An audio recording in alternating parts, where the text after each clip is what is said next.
মুশরিক ছিল, অনেক তারা তো রাসূলের সাক্ষাৎ পাইছে, তারা তো সাহাবী না, তারা কিন্তু রাসূলের সাক্ষাৎ পেয়েছে, কিন্তু ওই শর্তে মেলে নাই যে তারা মুসলিম হয় নাই, ওই শর্তে মেলে নাই, এই জন্য বা মুসলিম অবস্থায় যেহেতু মুসলিম হয় নাই, কাফের অবস্থায় মারা গেছে, তাদেরকে সাহাবী বলা হয় না, তারা সাহাবী না।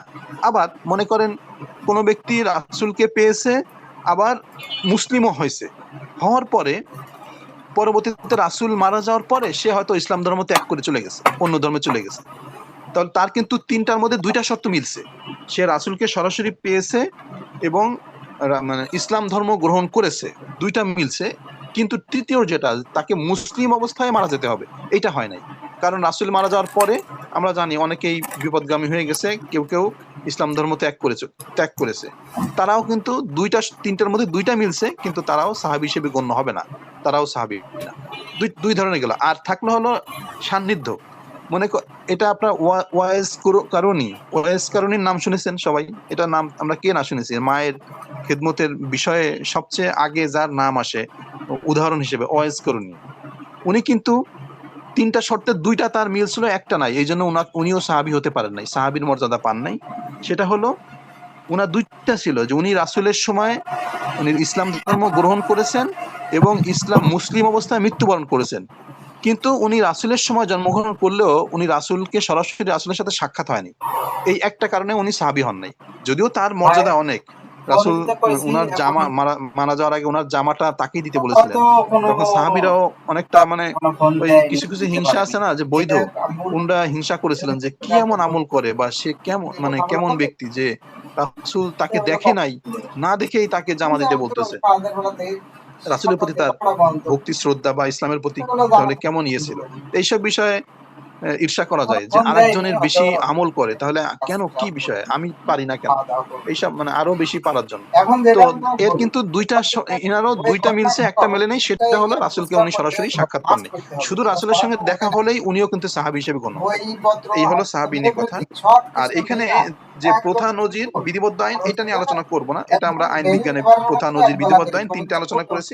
প্রথা সমাজে প্রচলিত আইন, যেটা দীর্ঘদিন ধরে চলতেছে, আর নজির হলো একটা মামলার রায়, পরবর্তীতে যদি একই ধরনের মামলায় এই আগের মামলার রায়টা মানে কি বলা যায়, কার্যকর হয় বা প্রতিপালনযোগ্য হয় বা অনুসরণযোগ্য হয় বা মানে কি বলা যায়, ওটার জন্য যদি প্রযোজ্য হয়, তাহলে সেটা নজির হিসেবে কাউন্ট হয়। আর বিধিবদ্ধ আইন তো আমাদের পার্লামেন্ট যেগুলা করে, এগুলা আমরা বিধিবদ্ধ আইন হিসেবে গণ্য, এটা আমরা আগেই পড়েছি, তো এই জন্য ওইটা নিয়ে আমরা করব না, আলোচনা করব না।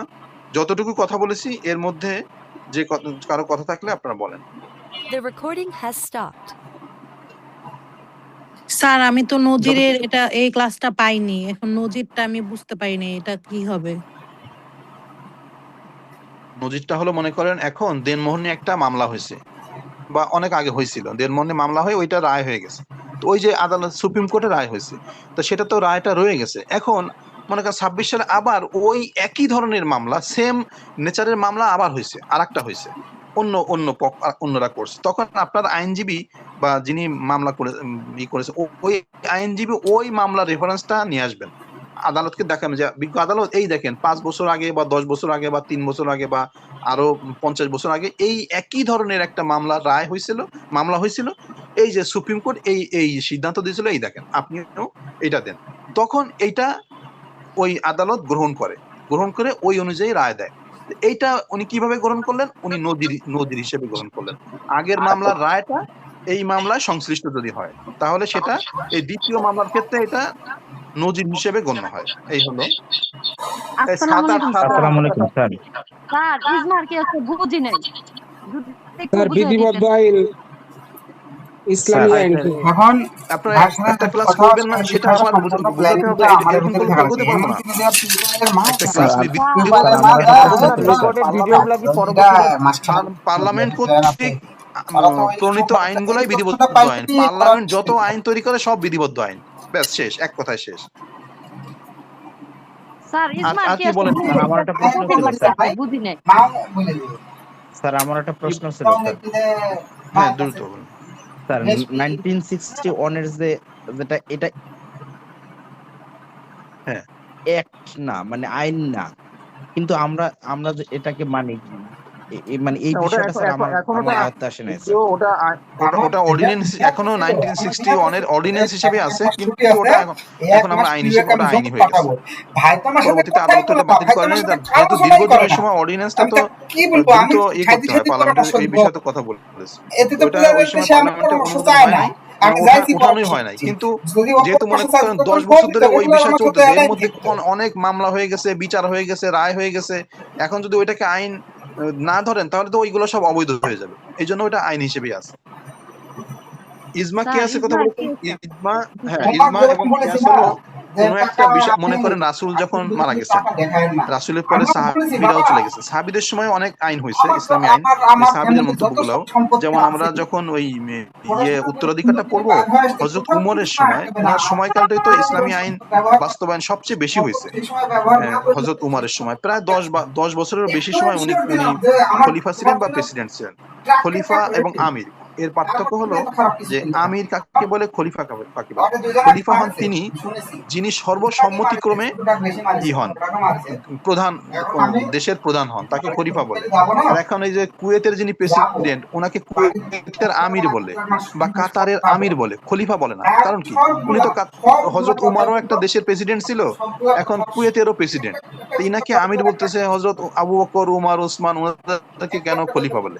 এর পার্থক্য হলো উনাদের সময় উনাদের বিরোধী কেউ বিরোধিতা করে নাই, সর্বসম্মতিতে উনরা প্রেসিডেন্ট নির্বাচিত হয়েছে। আর এখন যা হয়, এরা নির্দিষ্ট একটা দলের পক্ষ থেকে আসে, এরা সর্বসম্মতিক্রমে আসে নাই। উনি কোন একটা দলের প্রধান, ওই দল জিতছে।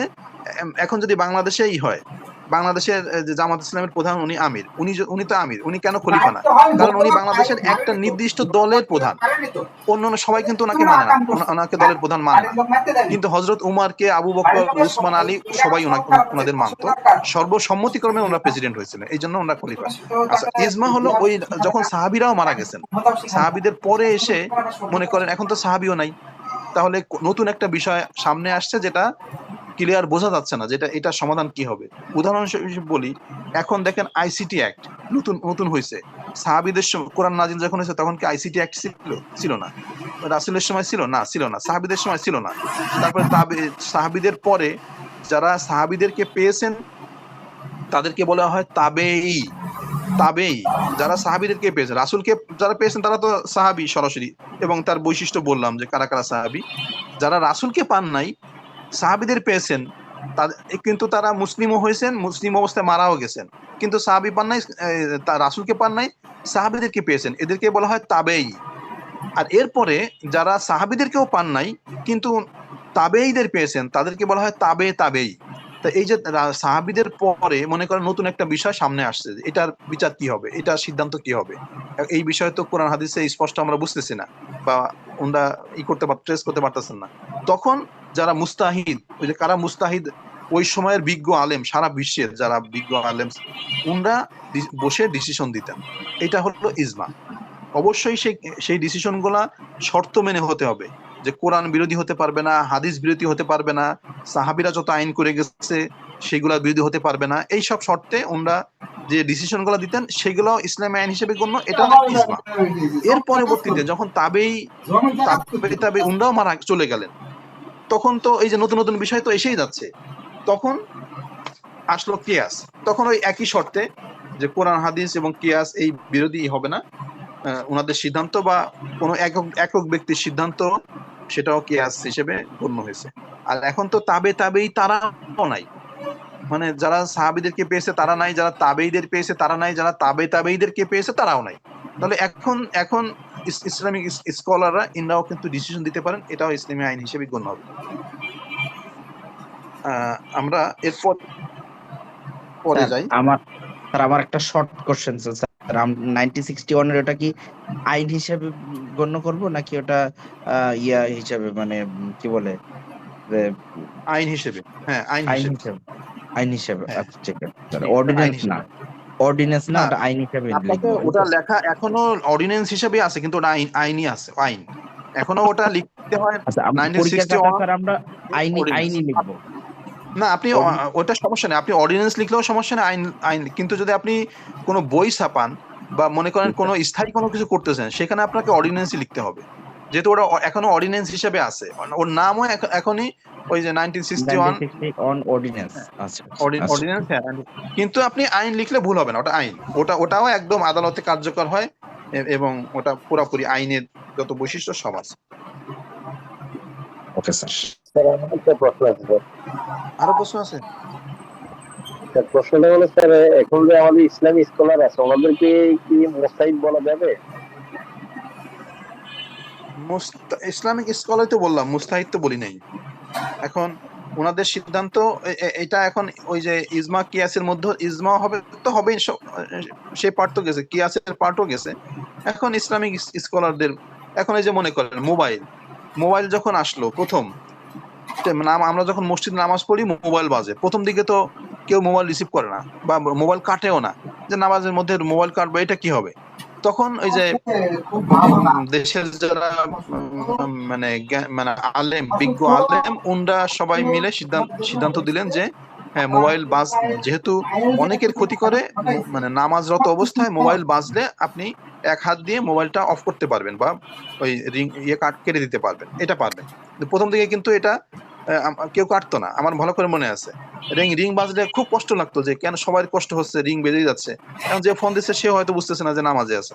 তো পরে সিদ্ধান্ত আসলো। তো এরকম সিদ্ধান্ত কিন্তু কিয়ামত পর্যন্ত আসতেই থাকবে, নতুন নতুন বিষয়।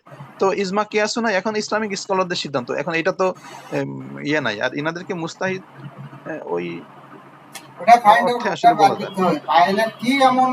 এরপরে আমাদের কি আসলে আজকে ট্যাবটা কেন কানেক্ট হচ্ছে না জানি না। প্রতারণার আশ্রয় নিল। বিবাহের এটা কি প্রশ্নটা কি? ইজমা কিয়াসের পার্থক্য তো বলেছি। মনের ভিতর ঢুকতে পারলনি, প্রশ্নটা কি ইসলামী একটু কম মনে হলো না যে আমার জন্য এত ভালোবাসা দিচ্ছে। ও আচ্ছা, প্রশ্নটা হলো এরকম আপনাদের প্রশ্ন আসবে যে ইসলামী আইনের ইসলামী আইন অনেক ক্ষেত্রেই প্রাক ইসলামী যুগের আইনকে অনুসরণ করেছে। এই আমি কিন্তু এই দেখেন যা লেখা আছে এখানে প্রশ্ন, অনেকগুলো প্রশ্ন লেখা আছে। প্রাক ইসলামী যুগের প্রথা ইসলামিক আইনের কোন কোন ক্ষেত্রে গ্রহণ করা হয়েছে। এর অর্থ হলো প্রাক তো বোঝেন পূর্বের, প্রাক ইসলামী মানে ইসলামের পূর্বে, মানে ইসলামের আগে। ইসলামের আগে মানে রাসূলের আগে, মানে কোরআন নাজিলের আগে। এইটাই তো প্রাক ইসলামী, মানে পূর্বের, ইসলামের আগের। প্রাক মানে তো আগের বা পূর্বের। তো ওই আগের অনেক আইন ইসলামী আইনে মধ্যে আসছে। এই হলো প্রশ্ন, আলোচনা করো। আবার পরবর্তী কেস অথবা কোনটা এই যে মাত্র যে বললেন এটা আসতে পারে পরীক্ষায় প্রশ্নটা, এই আসতে পারে। এই যে প্রশ্ন এখানে দেখেন অনেকগুলো প্রশ্ন লেখা আছে, আমি কাটিনি এটা, যেহেতু কোন ভাষায় আসবে আপনি এটা পড়েন। এই যে স্ক্রিনে শো করতেছে যে প্রাক ইসলামী যুগের প্রথা বা ইসলামিক আইনের কোন কোন ক্ষেত্রে গ্রহণ করা হয়েছে। প্রাক ইসলামী এর অর্থ হলো যে ইসলামী যুগে ইসলামী আইন মানে রাসূলের সময়ের আগে সমাজে যেগুলো প্রচলিত ছিল তার মধ্যে কোন কোনগুলা ইসলামী আইনে বহাল আছে। এই হলো আমার একদম সোজা কথা। এখন পরীক্ষার ভাষাতে যে আমি যেভাবে আপনাদের বোঝাচ্ছি এইভাবে আসবে না, বইয়ের ভাষায় আসবে। এই দেখেন একটা পড়লাম, আরেকটা আছে যে মুসলিম আইনের বিষয়বস্তু বহুলাংশে প্রাক ইসলামী আরবীয় প্রথা ও রীতিনীতির উপর নির্ভরশীল। অ্যান্সার কিন্তু ওইটাই হবে। ইসলামী আইনের সারমর্ম মূলত প্রাক ইসলামী যুগের রীতিনীতির উপর প্রতিষ্ঠিত, আলোচনা করা। অথবা প্রাক ইসলামী প্রথা কিভাবে ইসলামী আইনকে প্রভাবিত করেছিল, এর এই সবগুলার ব্যাখ্যা হলো, বা আমাদের ভাষায় হলো যে ইসলামী যুগ যখন শুরু হলো, রাসূলের যুগ, রাসূলের সময়, এর আগে কোন কোন বিধানগুলা ইসলামী আইনে বলবৎ আছে। এই হলো সোজা কথা। আগে রাসূলের আগেও ছিল, কোরআন নাজিলের মধ্যেও সেইগুলো কোন কোনগুলো আগেও তো এমন না যে রাসূলের আগে কোনো ভালো জিনিস কোনোটাই ছিল না। বিষয়টা তো এরকম না, যেগুলা ভালো ছিল সেইগুলা কোরআন মানে ইসলামী আইনে আল্লাহ কোরআনে নাজিল কি করে ওইগুলোকে বহাল রাখছে, আর যেগুলো ভালো ছিল না ওইগুলোকে বাতিল করেছে। যেমন বিবাহের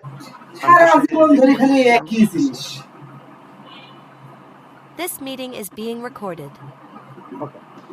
আমাদের প্রশ্ন হলো প্রাক ইসলামী যুগের কোন কোন প্রথা ইসলামী আইনও বলবৎ আছে। এটা হলো সহজ ভাষা। তো বিভিন্ন ক্ষেত্রে রাসূলের যুগের আগের অনেক আইন বলবৎ আছে। রাসূলের কোরআন নাজিল হয়েছে, কোরআনে সেই বিষয়গুলো আছে। অর্থাৎ যে বিষয়গুলো রাসূলের সময়ের আগে, কোরআন নাজিলের আগে যেগুলো সমাজে ভালো জিনিস ছিল সেইগুলো কোরআনে মানে ইসলামী আইন গ্রহণ করেছে, সেটা ইসলামী আইন হিসেবে গ্রহণ হয়েছে। যেগুলো ভালো ছিল না সেইগুলা আমরা 3 বার ধরতে পারলাম। বাতিল বলে গণ্য, সেগুলাকে গ্রহণ করা হয় নাই, সেগুলা ইসলামী আইন হিসেবে গণ্য হয় নাই। তো প্রথমে যদি আমরা দেখি বিবাহের ক্ষেত্রে, বিবাহ তো রাসূলের সময়ের আগেও ছিল, এমন তো না যে রাসূলের সময় থেকে বিবাহ শুরু হলে আগে ছিল, তা তো না, এর আগেও বিবাহ ছিল, কিন্তু সেইখানে বিবাহের ইয়েটা ছিল ভিন্ন রকম। বিবাহ তখন আমরা যতটুকু ঘাটাঘাটি করে পাই 4 ধরনের বিবাহ ছিল। ইসলামী যুগের আগে 4 ধরনের বিবাহ ছিল। তার মধ্যে যেটা সবচেয়ে ভালো বিবাহ সেটা হলো এখন আমাদের যে বিবাহ রয়ে গেছে এটা। এখন আমরা আমাদের মানে যে পদ্ধতিতে আমরা বিবাহ মানে সম্পন্ন করি, এই পদ্ধতিটা আগেও ছিল, রাসূলের সময়ের আগেও ছিল। এছাড়া আরো পদ্ধতি ছিল, আরো 3টা পদ্ধতি ছিল। তো সেই 3টা পদ্ধতি অতটা ভালো না, বা অতটা কি একদমই ভালো না। যদি আমি বলি আপনারা বুঝতে পারবেন যে সেগুলো কতটা খারাপ ছিল। একটা ছিল, লিখতে পারতেছি না, লিখতে পারলে দেখি একটু লেখা যায় কিনা। একটা ছিল ইস্তিবদা, একটু আপনারা লেখা যাচ্ছে,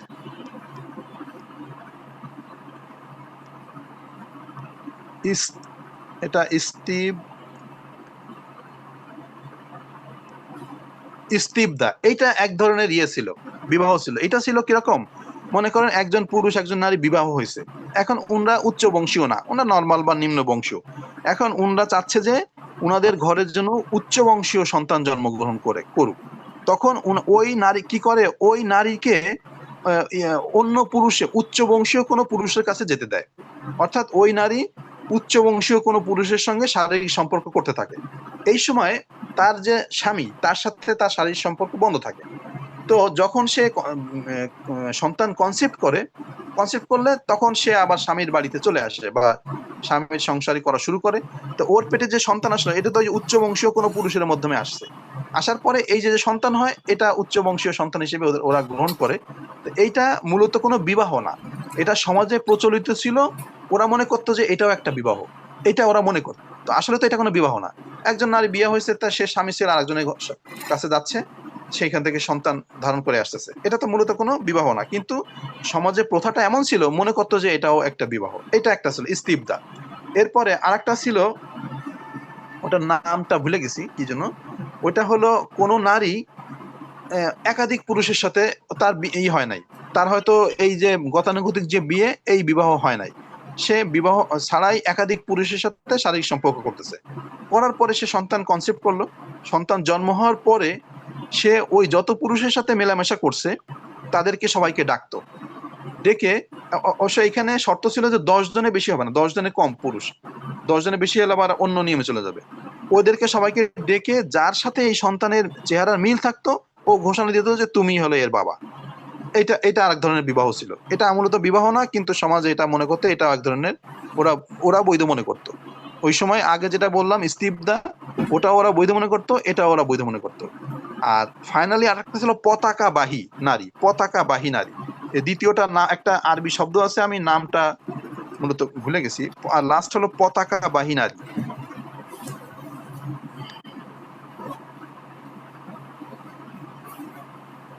পতাকাবাহী নারী এটা হলো কোন নারী, এটা হলো ওই যে গণিকা, মানে প্রস্টিটিউট, মানে যারা আমরা তো চিনি।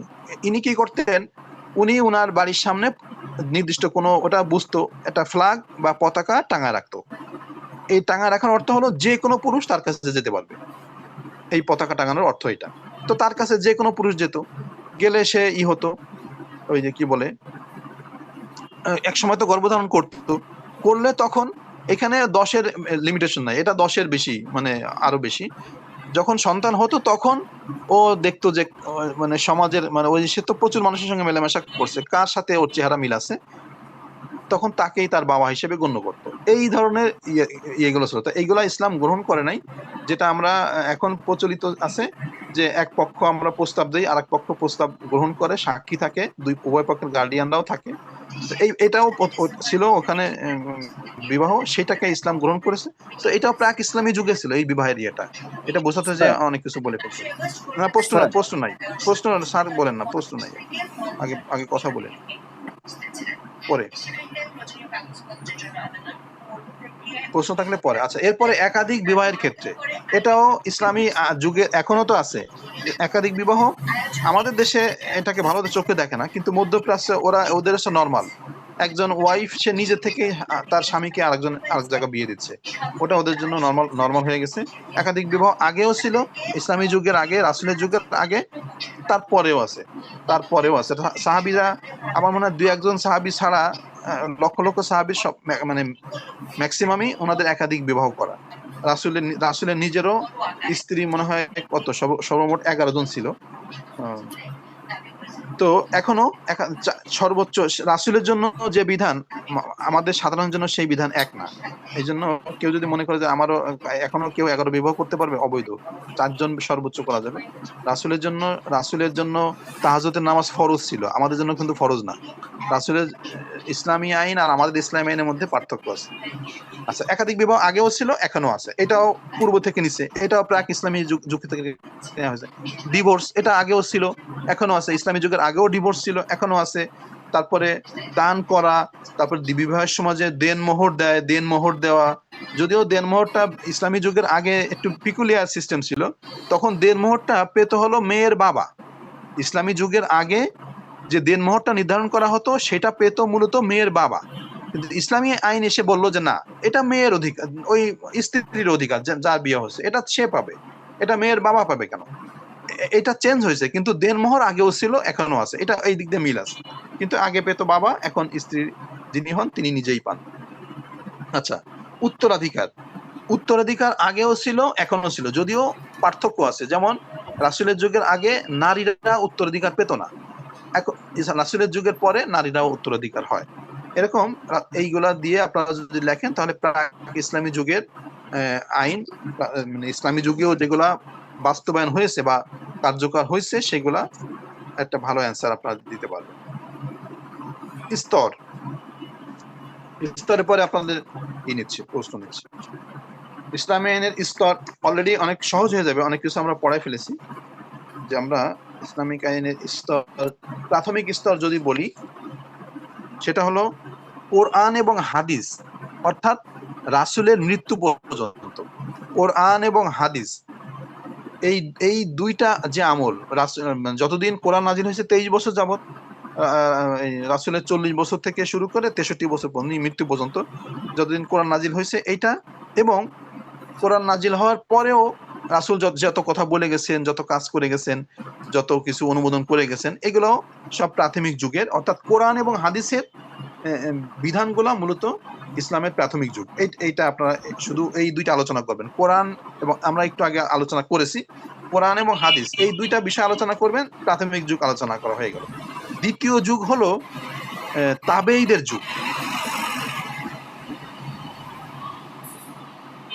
তাবেঈদের যুগ হলো ওই সাহাবীদের পর থেকে, বা ওইখান থেকে তাবেঈ তো আমরা বলেছি যারা রাসূলকে পাননি কিন্তু সাহাবীদের পেয়েছেন এবং ইসলাম ধর্ম গ্রহণ করেছেন, ইসলামী অবস্থা মানে মুসলিম অবস্থায় মারা গেছেন, এরা হলেন তাবেঈ।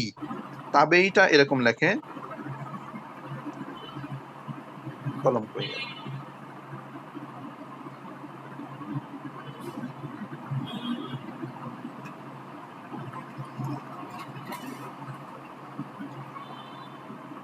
এইভাবেও লেখে, আবার অনেক জায়গায় দেখেছি এইভাবেও লেখে তাবেঈ। আর এরা হলেন রাসূলকে পান নাই কিন্তু সাহাবীদেরকে পেয়েছেন। আর যারা সাহাবীদেরকেও পান নাই, সাহাবীদের সব সাহাবী মারা গেছেন, তারপরে যাদের জন্ম হয়েছে কিন্তু তারা এই তাবেঈ যারা এদেরকে পেয়েছেন, তাদেরকে বলা হয় তাবেঈ, মানে এদের আগে একটা শব্দ যোগ হবে, সেটা হলো তাবেঈ।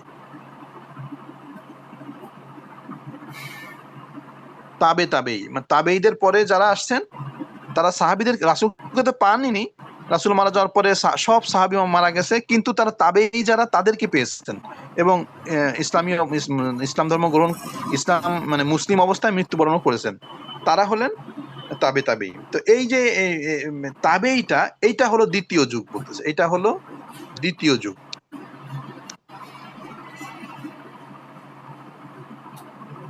আর এটা হলো তৃতীয় যুগ।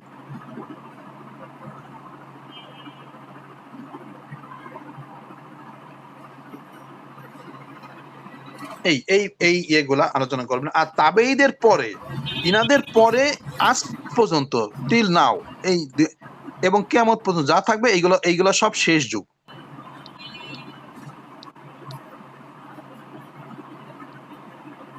এইগুলো হলো শেষ যুগ। তাহলে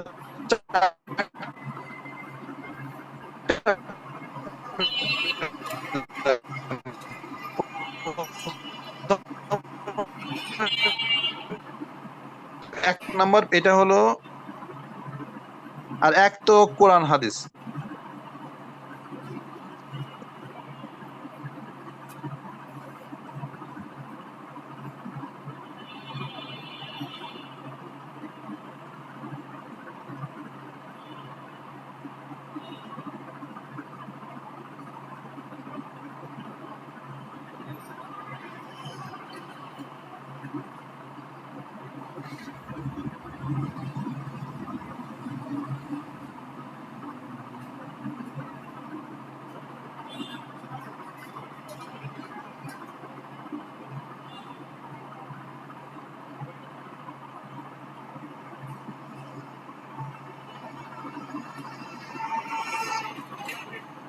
The recording has stopped.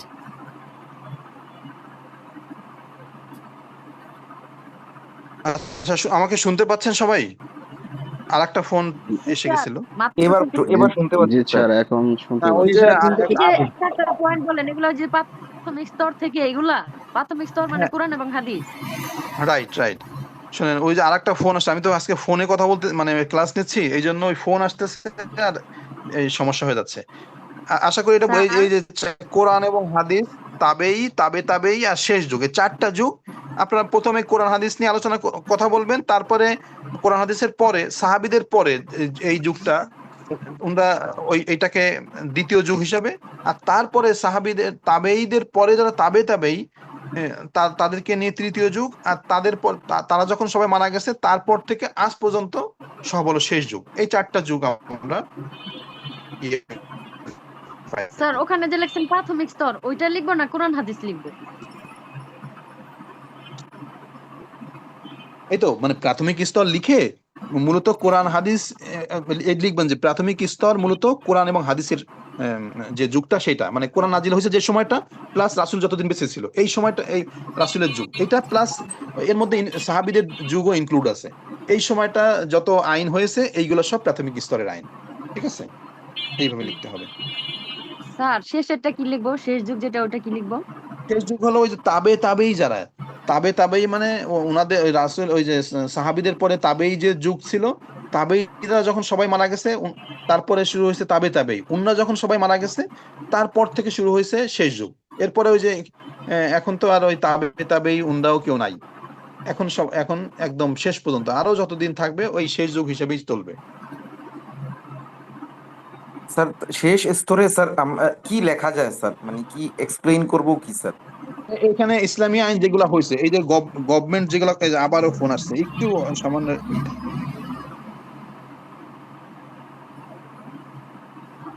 Hello শান ভাই। হ্যালো, কেউ কি আমার আওয়াজ শুনতে পাচ্ছেন? হ্যালো, হ্যাঁ শোনা যায়। আচ্ছা ভাইয়া, আপু স্যারের এই রেকর্ডিং গুলা কোথায় আছে? প্রতিদিন তো রেকর্ডিং করে এগুলা। দেয়নি, এখন ওয়েবসাইটে আছে। দেয়নি, ওয়েবসাইটে রাখছে, বলছে পরে দিবে। স্যারের কাছে একটু ভালো করে জানতে হবে যে আচ্ছা শোনেন, ওই যে আসলে মোবাইলে ক্লাস নেওয়া একটু আজকে ট্যাবটা কাজ করতেছিল না, বারবার ফোন আসতেছে। আমি রেকর্ডিং এর বিষয় শুনেছি আপনাদের কথা, আপনাদের হলো আজকে আমাকে সব ওরা বোঝা দিয়ে গেছে কিভাবে, আমি সব মানে বুঝে পেয়েছি। এখন ওইটা আমি ওয়েবসাইটে অলরেডি অনেকগুলো কিছু ভিডিও দিছি, যদি পাসওয়ার্ড দেয়া আছে আপনারা দেখতে পারবেন না, আমি বাকি ভিডিওগুলো দেই। আগামী সপ্তাহে সব ভিডিও পেয়ে যাবেন, ঠিক আছে? আর টেনশন করেন না, আগামী সপ্তাহের মধ্যে সব পেয়ে যাবেন, কারণ আমি অলরেডি অনেকগুলো ভিডিও, ব্যাচ তো একটা না, ব্যাচ তো অনেকগুলা, সব ব্যাচেরটা আলাদা করে আমি ভাগ করে ফোল্ডার করে তো ওয়েবসাইটে আপলোড দিতে হচ্ছে, এবং ওই থাম্বনেল করে কোন ভিডিওটা কি আছে এগুলো তো কিছু বিষয় সময় লাগতেছে, আমার অফিসের ফাঁকে এগুলো করতেছি। এটা আশা করি আগামী সপ্তাহের মধ্যে আপনারা ভিডিওগুলো পাবেন। স্যার আরেকটা কোশ্চেন ছিল, করতে পারি স্যার? বললেন এটা যদি একটু লিখিত দিতেন উপকার হইতো, কারণ বুঝতেছি না কিভাবে লিখবো। আবার বলেন।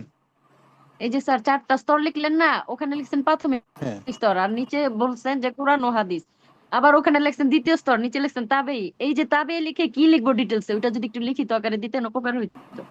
বুঝতেছি না আমরা। এগুলা বইয়ের জি স্যার, বইয়ের মধ্যে স্যার সব এগুলা আছে, স্যার একটু একদম যদি বোঝানোর লিখিত চেষ্টা, আকারে বইয়ের মধ্যে দেন। সব আছে, ডিটেলস একদম ব্যাখ্যা ওই এই মানে আপনার প্রশ্ন বুঝতে পেরেছি যে মানে এই যুগে কোন কোন আইন হয়েছে, তাই তো? এগুলো সব দেখবেন ওই বইয়ের মধ্যেই করা আছে, ঠিক আছে? পাওয়া ওগুলো সব সাজানো আছে। স্যার এই যে তাবের চতুর্থ ভিতরে দ্বিতীয় স্তরে স্যার কি লিখবো ডিটেলস, ওইটা বলতেছিলাম। আরে ভাই ওইটা তো লেখা আছে, আপনি প্যারামাউন্টে যে দেখবেন যে ওখানে কোন কোন বিধান, মানে বিবাহ সংক্রান্ত কোন কোন বিষয়, তালাক বা বিভিন্ন আইন সম্পর্কে লেখা আছে। এই আইনগুলা এই এই যুগে হয়েছে, এই আইনগুলা এই যুগে হয়েছে, এগুলো ঠিক লেখা আছে আছে। স্যার। স্যার চতুর্থ স্তর কি স্যার? শেষ স্তর কি আমরা স্যার? শেষ স্তর কি আমরা কি বলতে পারি না যে বর্তমান বা এই যে স্তর এটা? শেষ স্তরটা মূলত তাবেঈদের যুগ। আমি ওটা এখন মনে পড়তেছে না। তাবেঈদের যুগটা ইমাম মানে আমাদের যে মাযহাব, এই মাযহাব গুলা ইনরা কিন্তু তাবেঈদের মধ্যে পড়ছে। ওই ওই যুগের মধ্যে ওনারা ছিল। ইমাম আবু হানিফা, শাফেঈ, হাম্বলি, ইনরা যেগুলা করে গেছেন এগুলা হুম কিন্তু তাবেঈদের সময় করছেন। হুম ঠিক আছে? ইনাদের পরে যারা আসছে তারা হলো তাবেই। এই যুগটা আসলে সালটা উল্লেখ করে বলতে না, পারতেছি না, তবে এটা তো স্যার আরেকটা যুগ আছে স্যার, মালিকি তারপর থেকে আরেকটা মাযহাব একদম আছে, মালিকি চলতে মাযহাব। থাকবে কিয়ামত পর্যন্ত, তারপর থেকে শেষ যুগ হিসেবে চলতে থাকবে। জি স্যার, ওকে স্যার। এই ফোন আসার পরে আপনাদের কথা আমি অনেক আস্তে শুনতেছি। আমার সাউন্ড কি আপনারা জোরে শুনতেছেন? জি জি জি জি স্যার, ফোনটা তো এরকমই কম শোনা যায়। কিন্তু এই যে সাউন্ড ঠিক ফোন আসার পরে শুনতে এখন পাচ্ছি স্যার। আপনাদের কথা আমি খুবই স্লো শুনি। আচ্ছা, অসুবিধা নেই। স্যার আরেকটা এরপর প্রশ্ন ছিল, করব স্যার? বলেন। স্যার আমি আমি তো স্যার আইন বিজ্ঞানের ক্লাসগুলোর পরে স্যার ব্যাচে জয়েন করেছি স্যার। তো আইন বিজ্ঞানের হ্যাঁ, একটা স্যার আপনি প্রশ্নের ছবি দিয়েছেন, যেদিকে স্যার 6টা প্রশ্ন দেওয়া স্যার। এইটাই কি ফাইনাল সাজেশন থাকবে স্যার পরীক্ষা পর্যন্ত আইন না বিজ্ঞানের? না না, এটা ফাইনাল না। এই যে ফাইনাল, এটা ফাইনাল না। এটা আজকে চেয়েছিলাম চুক্তি আইনে ইয়ে দিব, এটা কালকে আশা করি দিয়ে দিব। এটা স্যার হলো আপনারা অনেকে রিকোয়েস্ট করেছেন যে আমাদের কিছু হ্যাঁ, ভাই প্রশ্ন বের দেন, হয়ে গেলাম কেন? সেখান থেকে আমরা পড়ি, ওইগুলো দিয়েছি। স্যার এটা চূড়ান্ত না, এখানে প্লাস প্রাথমিক মাইনাস সাজেশন। হবে, কিছু প্লাস হবে, তবে আশা করি এর অধিকাংশ থাকবে। কথা এই জন্য বুঝতে এগুলো পারলাম না, দিচ্ছি। বুঝি নাই স্যার ভাই। যদি স্যার পরীক্ষা তো স্যার ডিসেম্বরে, যদি স্যার মানে এগুলা একটু যদি স্যার প্রশ্নের সাজেশনস গুলা এইগুলা যদি ভালো করে স্যার পড়েন, এইগুলা ভালো করে পরীক্ষা পড়েন, তো এরপরে অক্টোবরে আপনি বললো। লাইভ ক্লাসে জয়েন দেওয়া করতে হবে, ঠিক আছে? চাইছিলেন, সাপোর্ট ক্লাসে জয়েন হয়ে অক্টোবরে গেছিল। হলে স্যার, তাহলে তো স্যার একটু যদি ফাইনাল সাজেশনটা স্যার যদি একটু মানে এটা তো প্রত্যেকটা। গতকালকে ক্লাস, মানে গত দিনের ক্লাস, অক্টোবর না, আগামী সপ্তাহে ক্লাস, আগামী সপ্তাহে পরীক্ষা হলো, আপনারা পাস করবেন, ভালো করবেন, সেই ব্যবস্থা তো আছে। আপনারা এত টেনশন করতেছেন কেন? আগামী সপ্তাহে যদি হয়, আপনাদেরকে তখন 5টা প্রশ্ন বা 6টা প্রশ্ন দিব, যে এই 6টা পড়েন বা এই 7টা পড়েন। তা ঠিক আছে 4-5 স্যার, দিনে 7টা হবে প্রশ্ন স্যার, পড়তে পারবেন চলবে। না? অবশ্যই পারবেন। অবশ্যই স্যার, পারবো স্যার। হ্যাঁ, তাহলে এত টেনশন করতেছেন কেন? এখন যা শিখাচ্ছে শিখে যান। পরীক্ষার অন্তত মানে 1 মাস আগে তো আপনারা পাবেন, বা 15 দিন আগে যদি সাজেশন পান। প্রশ্ন তো আর আপনাদের 20-30টা দিব না, প্রশ্ন দিব হলো 7টা বা 8টা। এটা স্যার আপনি যখন স্পেশাল করবেন তখন দিয়েন পারবেন না। স্যার। সময় পাবেন 7 দিন, প্রত্যেক পরীক্ষা 7 দিন সময় পাবেন। আপনি যদি, অনেকেই আছে, আপনারা তো এখানে পড়তেছেন আপনাদের বেশি শেখার জন্য, অনেকেই আছে তারা ওই পরীক্ষা 7 দিন পড়ে পড়েই সেকেন্ড ক্লাস পাবে। কারণ ওই যে তাদেরকে 7টা প্রশ্ন রাইট দিয়ে স্যার, দিব, রাইট কিন্তু স্যার। তাদের সীমাবদ্ধতা হলো তারা ওই 7টার বাইরে জানবে না, কিন্তু আপনারা 7টার বাইরেও অনেক কিছু জানতেছেন। এটা জীবনে কাজে লাগবে তাদের। ওই পরীক্ষায় সেকেন্ড ক্লাস পাবে, কিন্তু যদি জীবনে কিছু করতে হয়, ওই পাস করার পর তাদের ব্যাপক পড়তে হবে। আপনারা যারা এখন পড়তেছেন ওদেরকে পরে কিন্তু পড়াই লাগবে যদি জীবনে কিছু করতে হয়। তাই সেটা আপনাদের আগেই হয়ে যাচ্ছে, আপনার টেনশন করেন না, ঠিক আছে? পরীক্ষা কবে নাগাদ হতে এই পারে? যে হানাফি মাযহাব, এখানে কিছু বলবো না, এখানে বোঝানোর কিছু নাই। একদম শুধু বর্ণনা, হানাফি ইমাম আবু হানিফার সময়ে যুগ কি কি উনি করেছেন, বা ওনার কোন কোন সালে কি করেছেন, এইগুলা ব্যাখ্যা করার কিছু নাই, এগুলো বোঝানো লাগবে না। আগে ক্লাসের শুরুতে বলেছি স্যার এই যে 4টা মাযহাব। হ্যাঁ, ওই মাযহাব গুলো পড়ে একদম ক্লিয়ার আছে, যারা আপনারা পড়েছেন নিশ্চয়ই বুঝেছেন। এখানে কোনো প্রশ্ন আশা করি আপনাদের থাকবে না। অগ্রপ্রায় সুফা এইটা বলতে হবে। অন করা আছে। পরে এটা নিচ্ছি আর একটু পরে, মানে ক্লাসটা একটু এগোই, তারপরে প্রশ্ন নিচ্ছি। ঠিক আছে। This meeting is being recorded.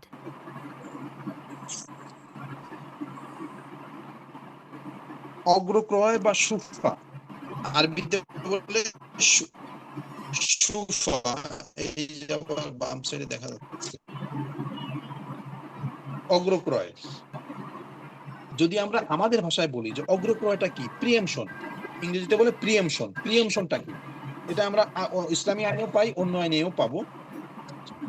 প্রিএমশনটা হলো, আমাদের ভাষায় বলি, যে একটা সম্পত্তি বিক্রি হবে, একটা সম্পত্তি একজন বিক্রি করবে, সেই সম্পত্তিটা কেনার অধিকার কার আগে, কার অধিকার সবচেয়ে আগে যে কেনার, এটাই হলো অগ্রক্রয়। মানে আগে, অগ্র মানে কি আগে, ক্রয় মানে কি কেনা বা ক্রয় করা, আগে কেনা। তাহলে অগ্রক্রয়ের অধিকার মানে আগে কেনার অধিকার। একটা সম্পত্তি ক নামে একজন ব্যক্তি তার জমিটা বিক্রি করবে বা একটা ফ্ল্যাট বিক্রি, বাড়ি বিক্রি করবে, ওইটা কেনার অধিকার কার আগে, সে ইচ্ছা করলেই যে কারো কাছে বিক্রি করবে, এটা আইন বলতেছে না, এটা হবে না। আপনি যে বিক্রি করবেন, কিছু ব্যক্তি আছে তাদের অধিকার আগে, আপনি তাদের কাছে বিক্রি করতে বাধ্য। যদি না করেন, আপনি যে অন্য জায়গায় বিক্রি করেন, তাহলে তারা মামলা করলে এইটা তারা ফেরত পাবে। আপনার ওই আগের বিক্রি বাতিল, আদালত বাতিল করে বলবে যে না, ইনাকে লিখে দেন, আগেরটা বাতিল করে দিবে। এই যে অধিকার, এটা হলো অগ্রক্রয়। আগে ক্রয় করার অধিকার হলো অগ্রক্রয়। আর সহজ করে মনে হয় বলার কিছু নাই যে আগে ক্রয় করার অধিকার কার। তো এখানে মুসলিম আইনে আমরা 3 ধরনের ইয়ে পাই, এই অগ্রক্রয়ের বিধান পাই। আচ্ছা, অগ্রক্রয় এটা মূলত আরেকটা জিনিস মনে রাখবেন, স্থাবর সম্পত্তির ক্ষেত্রে প্রযোজ্য হয়। অস্থাবর, মুভেবল যে সম্পত্তি, মুভ করা যায়, এক জায়গা থেকে আরেক জায়গা নেওয়া যায়, এই ধরনের সম্পত্তির ক্ষেত্রে কিন্তু অগ্রক্রয় হয় না। যেমন আপনি আপনার মোবাইল বিক্রি করবেন, এইখানে কিন্তু কেউ মামলা করতে পারবে না যে না, ওইটা কেনার অধিকার আমার আগে, আমি আগে কিনবো, এটা কিন্তু মামলা করতে পারবে না। আপনার ফার্নিচার বিক্রি করবেন, কেউ মামলা করতে পারবে না যে এটা আমি আগে কিনতে পারবো। আপনার টেলিভিশন বিক্রি করবেন, মানে যত অস্থাবর সম্পত্তি আছে, যে সম্পত্তি এক জায়গা থেকে আরেক জায়গায় সরানো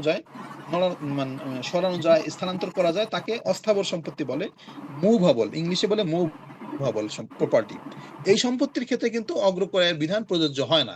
আপনি আপনার বিরুদ্ধে সে কিছু করতে পারবে না। কিন্তু স্থাবর মানে যে সম্পত্তি এক জায়গা থেকে আরেক জায়গা স্থানান্তর করা যায় না, যে সম্পত্তি এক জায়গায় ফিক্সড থাকে, সরানো যায় না, নড়ানো যায় না, এক জায়গা থেকে আরেক জায়গা নেওয়া যায় না।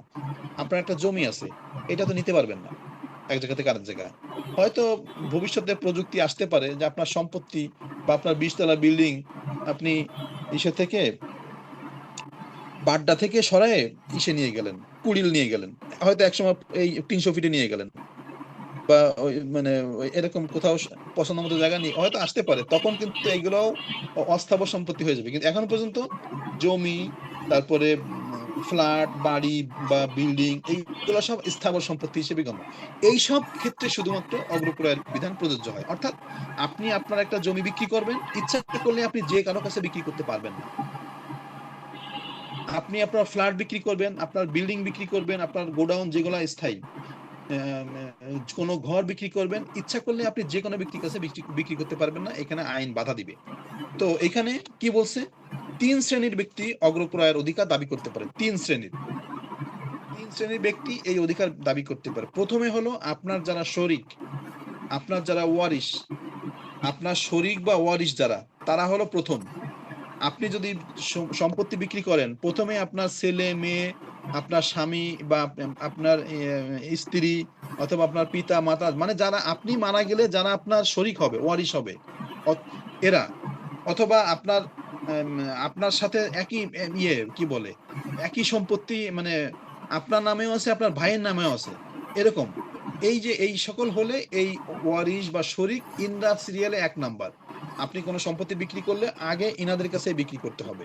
ইনরা যদি কেউ না থাকে, এমন যদি হয় যে ইনরা কেউ নাই অথবা অন্য কেউ কিনবে না, এরকম যারা শরিক আছে বা ওয়ারিশ আছে, অন্য কেউ কিনবে না, তাহলে দ্বিতীয় শ্রেণীর যারা তালিকায় আছে তারা আসবে। দ্বিতীয় শ্রেণীতে কারা আছে, ওই সম্পত্তি আপনি যেটা বিক্রি করবেন, সেটা ফ্ল্যাট হোক, বিল্ডিং হোক, জমি হোক, যাই হোক, ওই সম্পত্তি থেকে যারা সুফল ভোগ করতেছে অলরেডি, যারা বিভিন্ন সুবিধা পাচ্ছে। যেমন আপনার সম্পত্তি দিয়ে সে তার বাড়ি বা বাসায় আলো, বাতাস, পানি, অথবা আপনার সম্পত্তি দিয়েই তার বাড়িতে ঢুকতে হয়, অন্য কোনো রাস্তা নাই ঢোকার, ওইটা দিয়ে ঢুকতে হয়। এরকম যারা সুবিধা পাচ্ছে ওই সম্পত্তি থেকে, দ্বিতীয় সিরিয়ালে তারা। তাহলে প্রথমে সম্পত্তি বিক্রি করবেন, কেউ যদি আপনার শরিক বা ওয়ারিশ যারা, এরা যদি কেউ না থাকে, অথবা থাকলেও তারা যদি বলে যে না আমরা নিব না, তাদের কোনো আপত্তি না থাকে, তাহলে দ্বিতীয় শ্রেণীর যারা যারা আছে তারা চলে আসবে সিরিয়ালে, তখন তাদের অধিকার। তাদের কথা বললাম যারা সুফল ভোগ করতেছে কিসের, রাস্তার, মানে ওইটা দিয়ে তারা যাতায়াত করে ওই বাড়ি থেকে বের হয়ে মূল রাস্তায় আসে, বা ওই বাড়ি থেকে ছাড়া তারা বেরোতে পারে না, অথবা আলো বাতাস পানি বিভিন্ন সুবিধা ওইটা দিয়েই পায়। এরকম যদি যারা আছে সিরিয়ালে, এরাও যদি কেউ না থাকে, অথবা এরাও যদি আপত্তি না করে যে না ঠিক আছে আমরা কিনবো না, তখন আপনার সিরিয়ালের 3 নম্বর যারা তারা আসবে। সিরিয়ালের 3 নম্বর কারা, আপনার সম্পত্তির সাথে, সেটা জমি হোক বাড়ি হোক ফ্ল্যাট হোক, আপনার সম্পত্তির সাথে মেশানো, সংলগ্ন বা মেশানো সম্পত্তি যার 3য় নম্বর সিরিয়ালে তারা আসবে।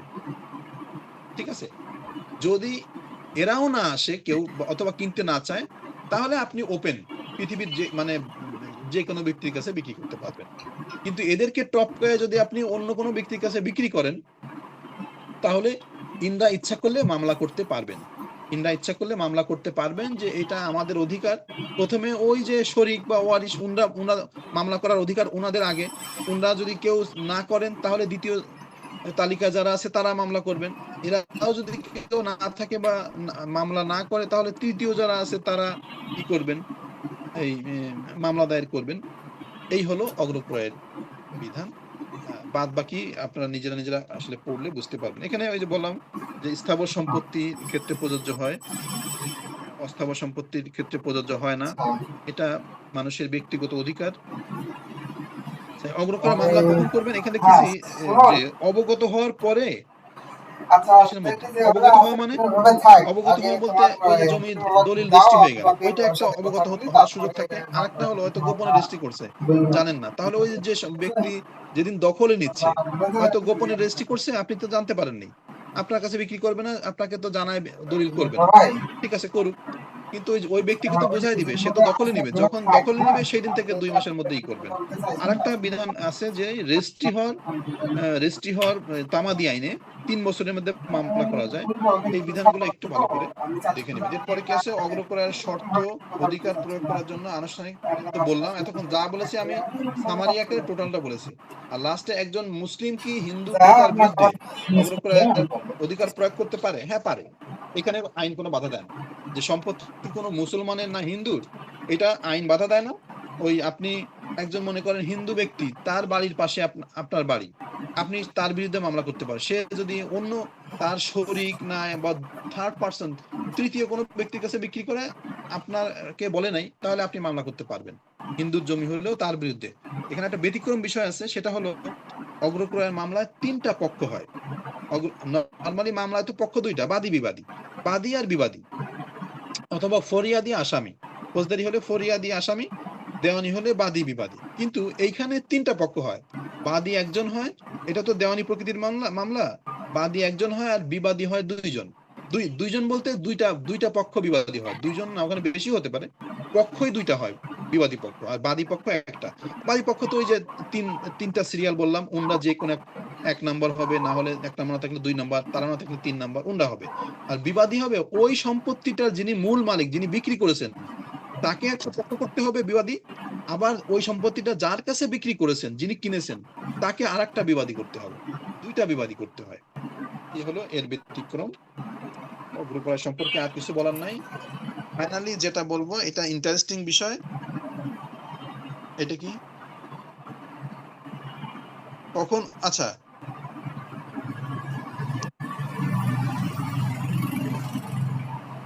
এই লাস্টের অংশটা বলা হয়নি, কখন এই অধিকার বিলুপ্ত হয়। সম্মতি প্রদান করলে, এটা তো বুঝতেই পারছেন, যদি অংশীদাররা সম্মতি দেয় যে ঠিক আছে তুমি বিক্রি করো, তাহলে তার ওই অগ্রক্রয়ের অধিকার থাকলো না। বা এরপরে যারা আছে তারা সম্মতি দিছে, তাদের কোনো আপত্তি নেই বা তারা বাধা দিচ্ছে না, তাহলে ওইটা হয়ে যাবে।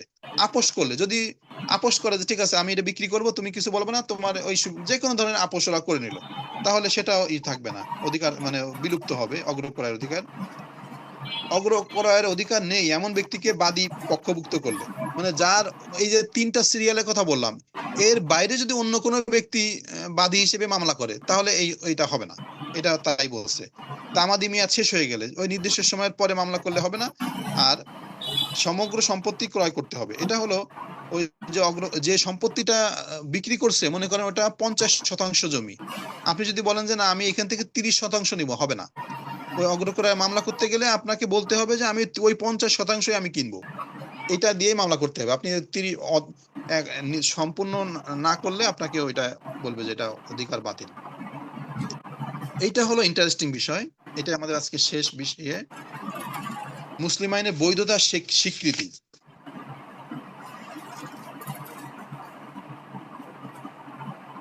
অর্থাৎ লেজিটিমেসি আর লেজিটিমেশন মূলত ইসলামী আইনে লেজিটিমেশনের কোনো ভিত্তি নাই।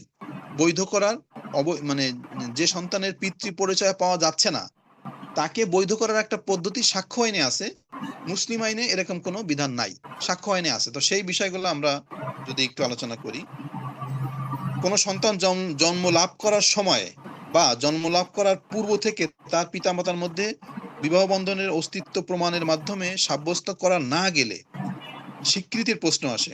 আচ্ছা, বিষয়টা হলো কোন সন্তান তার পাওয়া যাচ্ছে না, পিতাকে এটা ট্রেস করা যাচ্ছে না, তখন সাক্ষ্য আইন বলছে ওই সন্তানকে বৈধ সন্তান হিসেবে করা যাবে, গণ্য করা যাবে। সেটা কিরকম? স্বীকৃতির মাধ্যমে। কোনো ব্যক্তি যদি স্বীকৃতি দেয় যে হ্যাঁ এই সন্তান আমার সন্তান, তাহলে সেই সন্তান বৈধ সন্তান হিসেবে গণ্য হবে। এটা হলো সাক্ষ্য আইনের কথা। সাক্ষ্য আইনের 112 ধারা, সাক্ষ্য আইন দ্য এভিডেন্স অ্যাক্ট এর 1872 সালের আইন 112 ধারা, এখানে বলতেছে যে বিবাহ বলবৎ থাকাকালে সন্তানের জন্মই তার বৈধতার চূড়ান্ত প্রমাণ। আমি এটা লিখে বোঝাতে পারলে ভালো হতো। ওর ব্যাখ্যায় বলতেছে যে কোন বিবাহ বজায় থাকাকালীন, একটু মনোযোগ দিয়ে শোনেন বুঝতে পারেন, কোন বিবাহ বজায় থাকাকালীন অথবা দুইটা বিষয়, আমি একটু এটা থেকে বের হয়ে একটা নিই, যেখানে সাদা পেজ বেশি আছে ওইখানে যাই, এখানে যাই। বিবাহ বজায় থাকাকালীন দুইটা বিধান এখানে বলতেছে।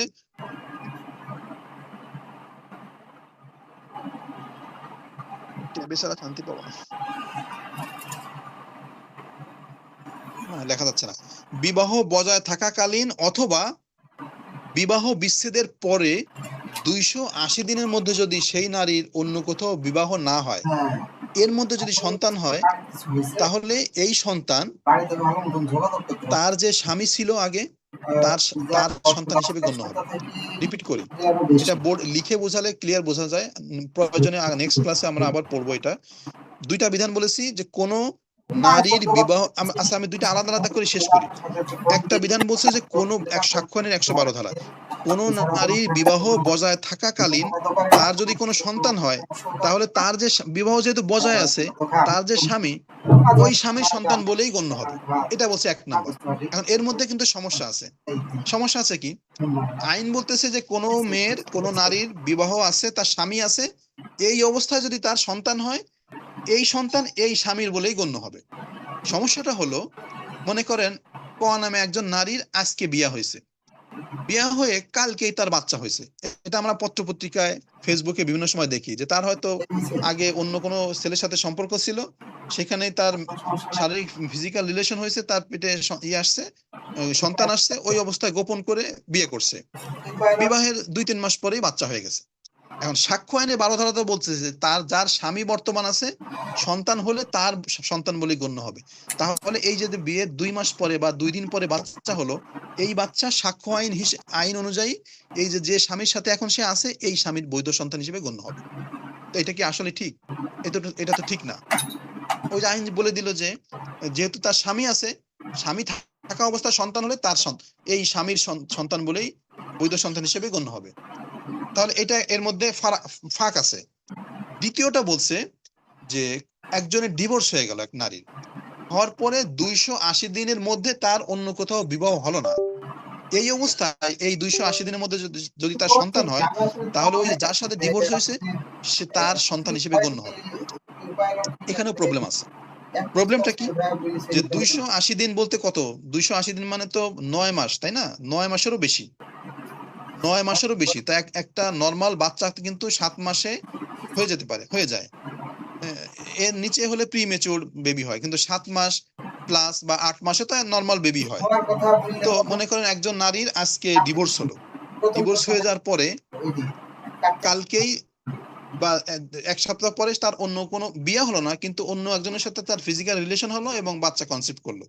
কনসিভ করার পরে 250 দিন পরে তার বাচ্চা হলো, হতেই পারে 250 দিন পরে, মানে 8 মাস পরে তার বাচ্চা, 240 দিন পরে, আর 8 মাস পরে তো নর্মাল বেবি হতেই পারে। তো সাক্ষ্য আইন হিসেবে এই বাচ্চা ওই যে ডিভোর্স হয়েছিল যে স্বামীর সাথে, তার বাচ্চা হিসেবে গণ্য হবে। এটাও তো প্রবলেম। ওখানে বলে দিল যে 280 দিন, কিন্তু এই মেয়ে তো বিয়ে হয়নি, বিয়ে ছাড়াই তার সন্তান এসে গেছে, তো সাক্ষ্য আইন বলছে ওই স্বামীর সন্তান হিসেবে গণ্য হবে। এটা হলো 112 ধারার মানে যদি বুঝতে না পারেন পরে আরেকদিন লিখে লিখে বোঝালে কি হবে। এখন সাক্ষ্য আইন বলতেছে যে কোনো সন্তানের যদি পিতৃ পরিচয় না পাওয়া যায়, তাহলে কোনো ব্যক্তি তাকে বৈধ করতে পারবে স্বীকৃতির মাধ্যমে। কিছু শর্ত দিছে, শর্তগুলো হলো যে ব্যক্তি বলবে যে এই সন্তান আমার, এটা আমার সন্তান, আমি স্বীকৃতি দিলাম, সেই ব্যক্তির সাথে এই সন্তানের বয়সের পার্থক্য হতে হবে 12.5 বছর। এমন হবে না যে কোনো ব্যক্তির বয়স যা, সে তার চেয়ে 9 বছরের কম একজন ব্যক্তিকে বলতে ওই বৈধতা দিচ্ছে। একটা বাচ্চার বয়স যা আর এক ব্যক্তির বয়স তার চেয়ে হয়তো 8-9 বছর বেশি, এই ক্ষেত্রে হবে না, মিনিমাম 12 বছরের পার্থক্য থাকতে হবে। তারপর তাকে পুত্র হিসেবে গ্রহণ করতে হবে, অন্যের সন্তান হিসেবে পরিচিত না। যদি অন্যের সন্তান হিসেবে ট্রেস করা যায় তাহলে তাকে আর ওই স্বীকৃতির মাধ্যমে বৈধ করা যায় না, এটা প্রত্যাহার করা যাবে না। আর স্বীকৃতির ক্ষেত্রে ছেলেদের ক্ষেত্রেও যা, মেয়েদের ক্ষেত্রেও তাই। আর যদি একদম নিশ্চিত হওয়া যায় যে এটা কোনো অবৈধ সন্তান, তাকে স্বীকৃতির মাধ্যমে বৈধ করা যায় না। যার মানে অবৈধ হিসেবে তাকে বোঝা যাচ্ছে না যে সে বৈধ নাকি অবৈধ, এরকম যদি হয় তাকে স্বীকৃতি দেয়া, কোনো পুরুষ স্বীকৃতি দিয়ে বৈধ করতে পারে। এই হলো বৈধতা স্বীকৃতির বিধান। এখানে আরো কিছু বিধান যদি দুই একটা বলি, এটা হলো, এটা বড় একটা চ্যাপ্টার, এটা পড়াতে গেলে ডোমিসাইল পড়াতে হয়। ডোমিসাইলের নাম শুনেছেন কিনা? ডোমিসাইল একটু লিখে দিই, কলমটা কাজ করে না। কলম বন্ধ নাকি?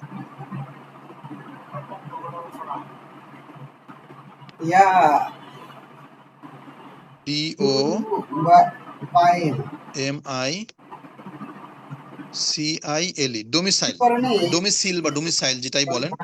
এই ডোমিসাইল এটা হলো, এর অর্থ হলো বাসস্থান বা আবাসস্থল। ডোমিসাইল আইন বলতেছে যে প্রত্যেক মানুষের থাকবে, একটা আবাসস্থল থাকবে, একটা নির্দিষ্ট আবাসস্থল থাকবে বা বাসস্থান থাকবে। এটাকে যদি সংজ্ঞা হিসেবে দেখতে হয় যে কোনো মানুষ যেখানে স্থায়ীভাবে বসবাস করতে চায় বা ইচ্ছা করে বা তার পরিবার বসবাস করে, সেই জায়গাটা তার ডোমিসাইল হিসেবে বা তার আবাসস্থল হিসেবে গণ্য হয়। এবং আইন বলতেছে প্রত্যেক মানুষের আবাসস্থল থাকতেই হবে। এখন প্রশ্ন আসে যে যারা অবৈধ সন্তান বা ওই যে স্বীকৃতির প্রয়োজন কেন? তাকে তো একটা ডোমিসাইল দিতে হবে, তার তো একটা আবাসস্থল হতে হবে। স্বীকৃতি দিলে সে তার সম্পত্তিও পাবে, একটা আবাসস্থল সে পাবে। আর যদি অবৈধ হয় তাকেও তো একটা আবাসস্থল দিতে হবে, কারণ ডোমিসাইল আইন বলতেছে কোনো ব্যক্তি সে বৈধ হোক অবৈধ সন্তান হোক, সে ডোমিসাইলের বাইরে থাকতে পারবে না, তার একটা আবাসস্থল থাকতেই হবে। এখন কি হবে? এখন যদি কোনো বৈধ সন্তান তো বুঝলাম, এটা জানি, আর যাকে বৈধ করা হয়েছে স্বীকৃতি দিয়ে তারটাও বুঝলাম, তার পিতা যে ব্যক্তি পুত্র হিসেবে গ্রহণ করলো তার ডোমিসাইল হিসেবে গণ্য হবে। এখন যদি এমন হয় যে অবৈধ সন্তান, তার ডোমিসাইল কি হবে? যে সে নাই। এখানে ডোমিসাইল আইন বলতেছে যে যদি অবৈধ সন্তান হয় তাহলে ওই ব্যক্তির যে মা, তার যেটা ডোমিসাইল হবে, এই অবৈধ সন্তানের ডোমিসাইল তারই হবে। নরমালি প্রত্যেক সন্তানের ডোমিসাইল হয় তার পিতার ডোমিসাইল, মানে তার পিতার আবাসস্থলটাই তার আবাসস্থল হিসেবে গণ্য হবে। আর যদি অবৈধ সন্তান প্রমাণিত হয় তাহলে তার যে মা, তার যেটা ডোমিসাইল সেটা সেই হবে, সেই ডোমিসাইল সে ধারণ করবে। ঠিক আছে? আর যদি পিতা মাতা কোনটারই ট্রেস করা না যায়, যে পিতাও পাওয়া যাচ্ছে না মাও পাওয়া যাচ্ছে না, মনে করেন ডাস্টবিনে, ওই যে আমরা বিভিন্ন মিডিয়া আগে দেখতাম ডাস্টবিনে বাচ্চা পাওয়া যায়, আর তার তো মাকে সেটাও কেউ জানে না, পিতাকে সেটাও জানে না, কার ডিএনএ টেস্ট করবে? ঢাকা শহরে 3 কোটির বেশি মানুষ, কার টেস্ট করবে, ডিএনএ টেস্ট করবে? এটা তো সম্ভব না। তার পিতা মাতা অথবা রাস্তার কোনায় বিভিন্ন জায়গায় পাওয়া যায় বাচ্চা, এটা তার ডোমিসাইল কি হবে? এখানে কি বলে, এখানে বলতেছে যে দেশে তাকে পাওয়া যাবে সেই দেশই হবে তার ডোমিসাইল, মানে তার আবাসস্থল দেশ এই দেশই হবে। এই যদি বাংলাদেশে পাওয়া যায় বাংলাদেশে হবে, যদি ইন্ডিয়ায় পাওয়া যায় ইন্ডিয়া হবে, পাকিস্তান পাওয়া গেলে মানে যে দেশে পাওয়া যাবে সেই দেশে হবে।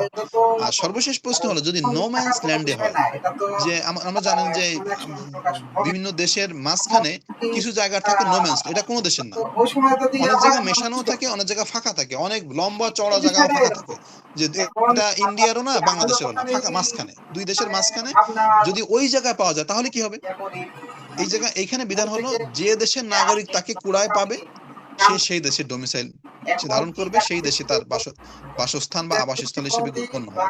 ঠিক আছে। আর লাস্ট কথা, যে এই আইন বলছে কোন ব্যক্তি ডোমিসাইলের বাইরে থাকবে না। এখন মনে করেন একজন ব্যক্তি বাংলাদেশের নাগরিকত্ব শেষ করে দিল, যে আমি আর বাংলাদেশের হব না, থাকবো না, আমেরিকা চলে যাব, তো আমি এসে যাই, আমেরিকা চলে যাব, বাংলাদেশে সারেন্ডার করলো যে আমি এই দেশের নাগরিক থাকবো না, আবেদন করে সে নাগরিকত্ব ক্যান্সেল করে দিল, মানে তার ডোমিসাইল ক্যান্সেল করে দিল, আবেদন করে ডোমিসাইল ক্যান্সেল করে দিল, দিয়ে সে বিমানে উঠলো। এখন সে তো আমেরিকা যাচ্ছে, আমেরিকা যে পৌঁছাতে তার সময় লাগবে 22 ঘন্টা। এই 22 ওখানে যাবে, যাওয়ার পরে আমেরিকা যে আবেদন করবে, আবেদন করার পরে সে পেতে তো সময় লাগবে। তো এই যে এই সময়টা, সে তো আমেরিকারও ডোমিসাইল নাই বা আবাসস্থল নাই, বাংলাদেশেরও নাই, এটা কি হবে? এটা তো মাঝখানে। বা প্লেনে যখন ছিল তখন তার ডোমিসাইল কি? যেহেতু ডোমিসাইল আইন বলতেছে যে সে কখনোই আবাসস্থল হীন থাকতে পারবে না, ডোমিসাইল তো থাকতেই হবে। এখানে বিধান হলো এই যে ডোমিসাইলের একটা আছে, প্রকারভেদের মধ্যে আছে অরিজিন অফ ডোমিসাইল। তখন ওই অরিজিন অফ ডোমিসাইল হলো সে যে দেশে জন্মগ্রহণ করেছে ওই দেশ, ওইটা লেটেন্ট অবস্থায় থাকে বা সুপ্ত অবস্থায় থাকে। তো যখন সে তার কোনো ডোমিসাইল থাকে না, তখন ওই তার নিজের দেশেরটা সুপ্ত অবস্থায় আছে। অর্থাৎ সে যদি পথে বিমানে মারা যায়, যে সে বাংলাদেশের আবাস নাগরিকত্ব শেষ করে গেছে, আমেরিকা পৌঁছাতে পারে না, আগেই মারা গেছে, অটোমেটিকলি তার আবাসস্থল বাংলাদেশে হিসাবে গণ্য হবে। এখন এটা জরুরি কেন বা এগুলা কেন আলোচনা করলাম? তার তো সম্পত্তি আছে, তার সম্পত্তির ওয়ারিশ কারা হবে, তার সম্পত্তি পাবে কারা? সে আমেরিকা নাগরিক হলে একরকম ভাগ হবে, বাংলাদেশের একরকম ভাগ হবে। এখন সে মারা গেছে কাতারে, যে মাঝখানে সে বাংলাদেশের নাগরিকও না, আমেরিকায় পৌঁছাতেও পারেনি, তখন অটোমেটিকলি তার বাংলাদেশের কি হবে, নাগরিক হিসেবে গণ্য হবে। ডোমিসাইল অফ অরিজিন ওইটা অটোমেটিকলি কাজ করবে। এই ছিল আমাদের আজকের class. The recording has stopped. এরকম তো আলোচনা করা যেতে পারে নাকি?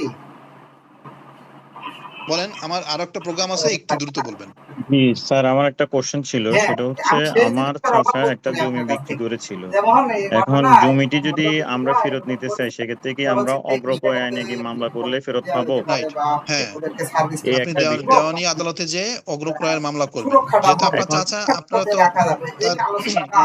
মামলা করতে পারবেন। স্যার আমার প্রশ্নটা ক্লিয়ার করি, এখানে আমার চাচা কিন্তু জমিটা অন্যজন থেকে কিনছিল, এই খতিয়ানে কিন্তু আমরা অংশীদার নয়, সেক্ষেত্রে কি অংশীদার বলতে ওয়ারিশ, আপনারা তো ওয়ারিশ যদি হন, আর যদি এমন হয় যে না তার ছেলে মেয়ে আছে তারা ওয়ারিশ হবে, তাহলে আপনারা পারবেন না, তারা পারবে। আপনারা তো তিনি মারা গেলে যারা ওয়ারিশ তারা পারবে, তিনি মারা গেলে কি আপনারা ওয়ারিশ হবেন?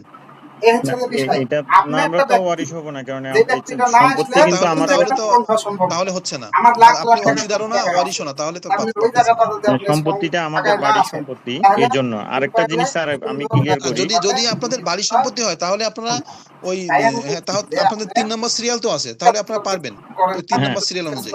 আরেকটা জিনিস স্যার আমি জানতে চাচ্ছিলাম, আমার দুইটা কোশ্চেন লাস্ট। কোর্টে টাকা দাখিল করলে সম্পত্তি বিক্রয়টা বাতিল হয়ে যায়, এটা কিভাবে? মানে এই জিনিসটা আমাদের শোনা কথা, কিন্তু এটা আইডিয়া নাই। একটা বিবাদী করবেন, ওনাদের কোর্ট তো যা ইচ্ছা করতে পারে, আপনার সম্পত্তি কোর্ট মানে কোর্ট বলতে আপনাকে বাতিল করে দিয়ে নিয়ে নিতে পারে। উনি ওই বিক্রি বাতিল করে দিয়ে ওই ভূমি অফিসে চিঠি কোর্ট অর্ডার পাঠিয়ে দিবে, ভূমি অফিস ওই দলিল ক্যান্সেল করে দিবে। ওই জিনিসটা বলবে, মানুষের বলে যে গ্রামীণ একটা প্রবাদ আছে যে কোর্টে টাকা দাখিল করলে তখন সম্পত্তিটা ছুটে যায়, ওই একটা বিষয়। আর হচ্ছে টাকা দাখিল করলেই হবে নাকি? শর্ত সাপেক্ষে, সব শর্ত মেনে তারপরে করলে হবে। আচ্ছা, নেক্সট আর তামাদি স্যার উত্তীর্ণ স্যার ডমিসাইল কি আমার মূলত লাস্ট আবাসিক স্থল বুঝাইছেন? আপু লাস্ট কোশ্চেন তামাদি মেয়াদ উত্তীর্ণ আপনি যদি একা 3টা প্রশ্ন করেন, এখানে 192 জন আছে, তাহলে আমার 300 প্রশ্ন হবে। নেক্সট আরেকজন বলেন। স্যার ডমিসাইল কি মূলত আর আবাসিক এরপরে স্থল রাজু চৌধুরী, বুঝাইছেন? আপনি হতাশ হবেন না, আপনি কাইন্ডলি আমার হোয়াটসঅ্যাপে একটু লিখে রাখেন আপনার প্রশ্নটা, আমার হোয়াটসঅ্যাপে লিখে রাখেন, ঠিক আছে? হ্যাঁ বলেন। স্যার ডমিসাইল কি মূলত আবাসিক স্থলটা বুঝাইছেন, যে বাংলাদেশে নাকি যে আমেরিকা, হুম। এটাই? রাইট। এটা ওই যে বৈধতার সাথে সম্পৃক্ত, ঠিক আছে? যখন ওই যে পড়াবো, ওই ফারায়েজ কোর্সটা শুরু করব, তখন এটা ওই সাকসেশন অ্যাক্ট আছে 1925 সালের, ওইখানে এটা ডিটেলস আছে, ওইখানে আর একটু ভালো করে বোঝানোর চেষ্টা করব। তামাদি আইন মেয়াদ উত্তীর্ণ হলে অধিকার হারাবে। এটা মেয়াদটা কতদিন, মানে কত বছর, এটা জানতে মেয়াদটা চাচ্ছি। ওই যে 2 রকম পেয়েছি, একটা হলো আপনি যখন জানবেন তার 2 মাসের মধ্যে, মানে জানবেন কিভাবে, একটা হলো দলিল যেদিন হয়েছে তারপরে, আর একটা হলো ওই যেদিন দলিল হয়তো